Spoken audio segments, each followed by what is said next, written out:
할렐루야, 복된 아침입니다.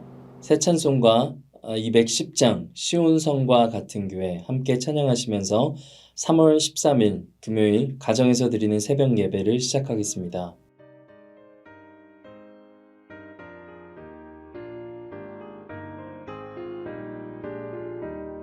시온 성과 같은 교회 그의 영광만 없다 허락하신 말씀대로 주가 친히 세웠다 반석 위를 세운 교회 흔들 자가 누구랴 모든 원수를 에워싸도 아무 근심 없도다 생명샘이 솟아나와 모든 성도 마시니 언제든지 흘러넘쳐 부족함이 없도다 이런 물이 흘러가니 목마를 자 누구랴 주의 은혜 풍족하여 넘치고도 넘친다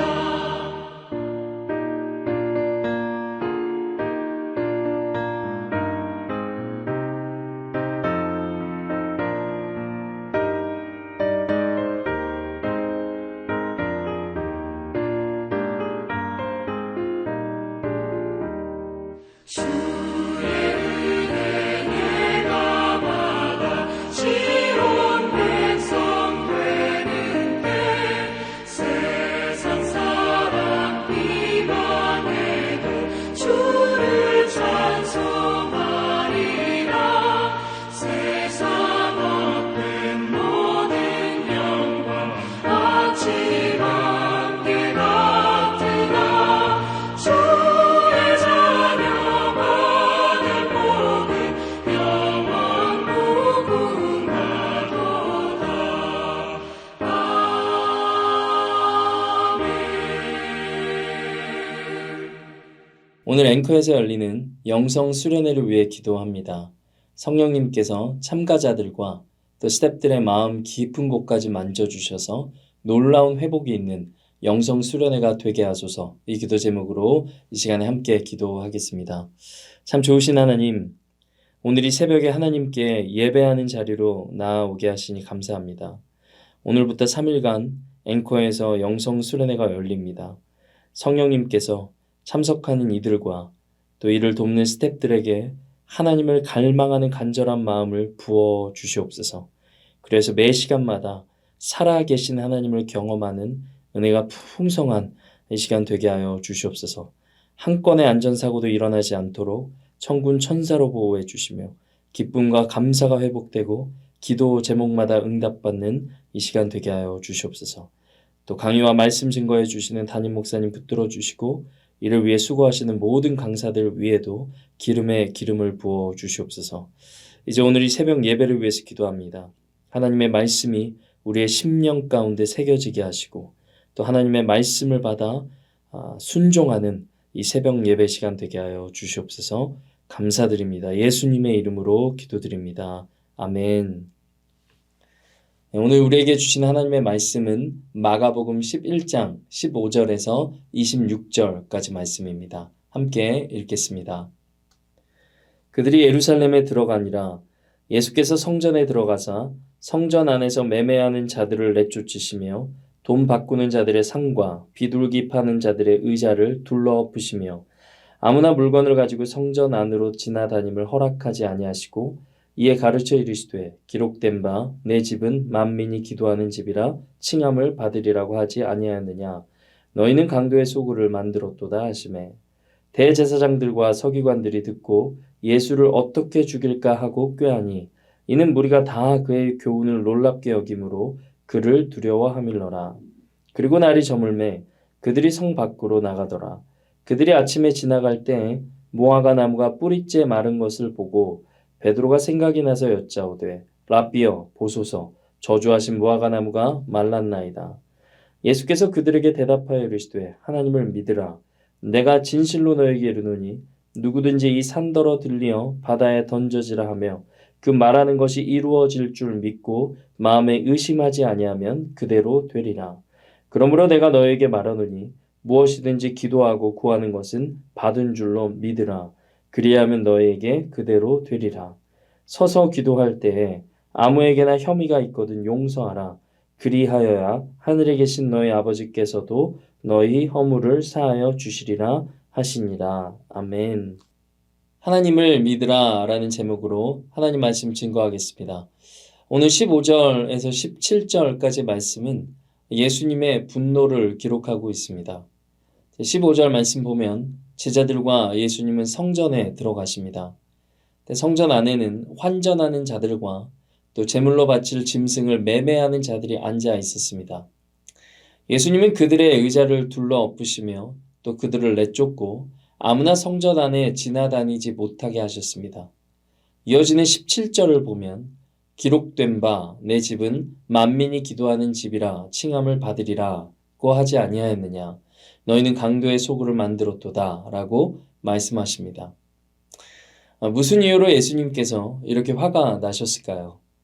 당시 예루살렘 성전이 어떤 곳인지를 생각해 봐야 됩니다. 구약에서 성전이 갖고 있는 제일 중요한 목적은 하나님을 예배하는 것입니다. 이것을 조금 더 구체적으로 살펴본다면 성전 안에서 매일 희생 제사가 드려졌습니다. 예배에 참여하는 자들은 죄 씻음을 받았습니다. 그리고 죄 씻음 받은 자들은 거룩을 회복하고 하나님이 주신 생명을 누리며 살게 됩니다. 이렇게 성전의 목적은 하나님을 예배함으로 죄 씻음과 거룩을 회복하는 데 있었습니다. 그런데 희생 제사를 위해서 드릴 제물이 문제였습니다. 유대인들은 명절이면 앞서서 두 가지의 목적인 죄 씻음과 거룩의 회복을 위해 성전에 모였습니다. 그런데 문제는 율법의 말씀대로 하나님께 예배하기 위해 흠없는 제물을 찾는 것이 쉬운 일은 아니었습니다. 더욱이 먼 거리에 있는 이들은 온 과정에서 동물의 병이 나거나 상처가 생길 우려가 있었습니다. 이러한 이유로 예배자들의 편의를 위해서 성전 근처에서 가축을 팔기 시작했습니다. 그런데 언제부터인지 성전 안에서 제물로 드릴 가축을 팔기 시작합니다. 게다가 제물의 적격 여부를 심사하는 제사장들이 밖에서 사온 제물을 퇴짜 놓기 시작합니다. 결국 예배하러 온 유대인들은 바가지를 써야 되고 비싼 가격에 성전에서 파는 제물만 사야 했습니다. 이것은 제사장들과 장사하는 자들이 만든 야합으로 막대한 이득을 취한 명백한 불법 행위였습니다. 그렇다면 돈을 바꾸는 자들, 즉 오늘날로 치면 환전소는 어땠을까요? 20세 이상의 유대인 남자들은 예루살렘에 올라와서 매해 반세겔씩 성전세를 바쳐야 했습니다. 성전세를 내려면 이방 군주나 우상의 얼굴이 들어있지 않는 그러니까 순도가 높은 은전을 내야 됐습니다. 그런데 이런 동전을 아무 데서나 구할 수 없다는 것이 문제였습니다. 이러한 이유로 성전에 환전소가 설치되었습니다. 그러나 문제는 환전소가 책정한 높은 수수료에 있었습니다. 제사장들은 직권을 남용해서 이런 일들에 깊숙이 관여했고 폭리를 취했습니다. 이들은 성전에서 드리는 예배의 목적을 잃어버렸고 종교가 하나님을 예배하는 그들의 종교가 권력화되어 버린 것입니다. 자신들의 직무가 사람들이 하나님께 예배할 수 있도록 돕는 통로라는 것을 잊어버렸습니다. 덕분에 성전을 찾은 사람들의 마음은 예배를 드리기도 전부터 완전히 닫혀버렸습니다. 결국 이런 제사장들을 통해 드려지는 예배는 형식만 남은 빈 껍데기 제사가 된 것입니다. 예수님은 이런 이유로 장사하는 자들과 환전하는 자들의 상을 엎으신 것입니다. 만민이 기도하는 아버지의 집이라는 정체성을 잃어버린 성전을 보시며 예수님을 분노하신 것입니다. 그래서 주님은 종교 집단의 권력에 맞서시면서 성전 본래의 목적, 그러니까 예배하는 그 목적이 회복되기를 원하신 것입니다. 저는 오늘 본문을 통해 예수님께서 우리에게도 동일한 질문을 하고 계신다고 믿습니다. 하나님은 우리를 예배자로 부르셨습니다. 다른 그 어떤 사역보다 예배하는 자들로 우리를 부르셨습니다. 앞서 우리가 함께 살펴본 것과 같이 예배의 목적이 무엇입니까? 죄 씻음과 거룩입니다. 지금 저와 여러분은 어떤 마음과 어떤 목적과 어떤 이유로 하나님을 예배하고 있습니까? 우리 ANC 교회는 이 본질적인 목적을 잃지 않고 하나님을 예배하고 있습니까? 예수님은 이 성전 정화 사건을 사역 초기에도 하셨고 또 사역 말기에도 하셨고 성경 말씀을 보면 2번이나 하십니다. 그만큼 성전 본래의 목적을 회복하는 것이 너무나도 중요했기 때문입니다. 오늘 우리는 새벽부터 하나님을 예배하기 위해서 모였습니다. 예배의 목적은 다른 그 무엇보다 죄 씻음과 거룩으로 살아가기 위함입니다. 저는 주님께서 이 매매하는 자들의 의자를 엎으시고 그들의 상을 엎으시는 장면을 상상하면 계시록 2장 5절에 나오는 에베소 교회가 생각이 납니다. 어디서 떨어졌는지를 생각하고 회개하여 처음 행위를 가지라. 만일 그리하지 아니하고 회개하지 아니하면 내가 내게 가서 내 촛대를 그 자리에서 옮기리라. 우리 교회를 부르신 첫 번째 목적인 하나님을 예배하는 목적을 기억합시다. 그리고 신앙생활을 하면서 당연하다고 여겼던 것들을 두고 말씀 앞에서 늘 고민해 봐야 됩니다. 무엇이 하나님께서 기뻐하시는 사역인지, 무엇이 신앙생활의 본질인지를 우리가 기도하면서 하나님께 묻고 또 물어야 됩니다. 그렇게 할 때 우리의 예배와 신앙생활을 통해 교회와 세상에 하나님의 통치가 임하시는 줄로 믿습니다. 이제 20절 말씀으로 가면 장면이 다음 날로 넘어가게 됩니다. 예수님과 제자들이 다시 길을 걸어가는데 베드로가 깜짝 놀랍니다. 20절 말씀 보겠습니다. 그들이 아침에 지나갈 때 무화과 나무가 뿌리째 마른 것을 보고 베드로가 생각이 나서 여짜오되 랍비여 보소서 저주하신 무화과 나무가 말랐나이다. 어제 본문 14절 말씀을 보면 예수님은 베다니에서 시장하셔서 무화과 나무의 열매를 찾으셨습니다. 그런데 잎사귀만 무성하고 열매가 없었습니다. 그래서 예수님은 그 자리에서 그 나무를 저주하셨습니다. 그리고 오늘 본문 21절에 이제 그 다음 날이 되어서 보니까 이 무화과 나무의 뿌리째 말라버린 것입니다. 여기서 우리의 질문이 생깁니다. 왜 예수님은 무화과 나무를 저주하셨을까요? 이 사건은 예루살렘 성전을 향한 상징적인 심판입니다. 당시 예루살렘 성전은 겉으로 보기에는 그 위형이 화려했습니다. 제사도 있었고 제도도 있었고 예배도 많았습니다. 그러나 하나님이 찾으시는 열매가 그 안에는 없었습니다. 그래서 예수님은 성전을 정화하시고 무화과 나무를 저주하시면서 열매 없는 이 종교를 심판하신 것입니다. 그런데 베드로가 이 무화과 나무의 뿌리째 말라버린 이 사건을 신기해하자 예수님은 놀라운 말씀을 이어서 하십니다. 22절의 말씀인데요. 예수께서 그들에게 대답하여 이르시되 하나님을 믿으라. 그리고 이어서 말씀하십니다. 23절입니다. 내가 진실로 너에게 이르노니 누구든지 산더러 들리어 바다에 던져지라 하며 그 말하는 것이 이루어질 줄 믿고 마음에 의심하지 아니하면 그대로 되리라. 24절도 함께 보겠습니다. 그러므로 내가 너희에게 말하노니 무엇이든지 기도하고 구하는 것은 받은 줄로 믿으라. 그리하면 너희에게 그대로 되리라. 기도가 하나님을 믿는 행위, 또 하나님을 신뢰하는 행위라는 것을 알려주시는 것입니다. 그런데 이것으로 끝나지 않고 갑자기 용서 이야기로 이어집니다. 25절 말씀 보십시오. 서서 기도할 때 아무에게나 혐의가 있거든 용서하라. 그리하여야 하늘에 계신 너희 아버지께서도 너희 허물을 사하여 주시리라 하시니라. 왜 믿음의 기도 다음에 용서가 나올까요? 예수님은 지금 기도 응답의 조건을 말씀하시는 것입니다. 기도는 하나님과의 관계입니다. 그래서 하나님과의 관계 속에서 하나님을 믿는 믿음이 필요하다는 거예요. 그런데 하나님과의 관계는 사람과의 관계와도 연결이 되어 있습니다. 기도 응답은 단순한 믿음의 문제가 아니라 용서와도 연결된 문제라고 말씀해 주시는 것입니다. 사랑하는 성도 여러분, 오늘 말씀은 응답되지 않는 기도의 이유에는 용서가 빠져 있기 때문이라고 알려주시는 것입니다. 혹시 우리의 마음속에 풀리지 않는 분노와 용서하지 못한 사람이 남아있지는 않습니까?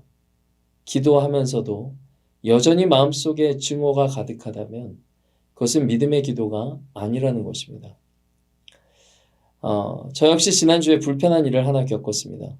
생각지도 않은 오해 때문에 마음이 속상했습니다. 우리 교회 일은 아닙니다. 그런데 오늘 설교를 준비하면서 25절의 말씀이 제게 주시는 하나님의 응답이었습니다.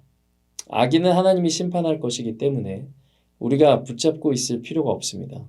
로마서 12장 19절로 우리에게 이렇게 또한 말씀하십니다. 기록되었으되 원수 갚는 것이 내게 있으니 내가 갚으리라.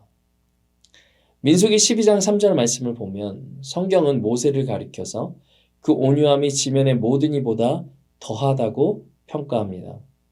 모세는 자기를 공격하는 이들, 또 그들이 또 심지어 사랑하는 가족이었습니다. 근데 그들의 비난조차도 하나님께 맡길 줄 알았습니다. 모세는 마음의 용적이 큰 사람이었고 하나님은 그와 친구처럼 대면했다. 이렇게 성경은 기록합니다. 우리는 이미 엄청난 용서를 받은 사람들입니다. 예수님은 우리를 용서하시기 위해 십자가에서 목숨을 내어 주셨습니다. 그래서 예수님은 오늘 본문으로 우리에게 말씀하십니다. 하나님을 믿으라. 그 믿음은 기도로 나타난다. 그리고 용서로 응답받을 것이다. 그래서 기도 응답과 용서에는 상관관계가 있다는 사실을 기억하는 시간 되시기를 바랍니다.